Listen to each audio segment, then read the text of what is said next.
Welcome. In today's video, we'll walk through how to enable a high verification level on your Discord server. This setting helps protect your server from unwanted spam and fake accounts, keeping your community safe and secure. The process is quick and easy, so let's jump right in. First, open the Discord app on your device. You can do this on your computer or phone. Both work the same for this tutorial. Once Discord is open, head straight to the server where you want to turn on high verification.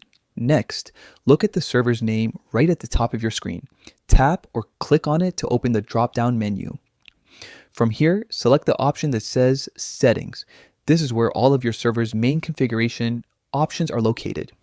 Inside the Settings menu, scroll until you find the Moderation tab. This is the section that controls how your server handles user verification, message control, and other important protections. Go ahead and tap on Moderation to open it. You'll now see several levels of verification. These range from allowing anyone to chat right after joining to requiring users to meet certain conditions first. To strengthen your server's protection, choose the high verification level. What this does is require new members to have a verified email and to have been registered on Discord for a little while before they can send messages. It's a great way to filter out bots and spam accounts that often join servers just to cause trouble. After selecting high, make sure to scroll down and tap Save Changes. Discord will then apply the new verification rules to your server right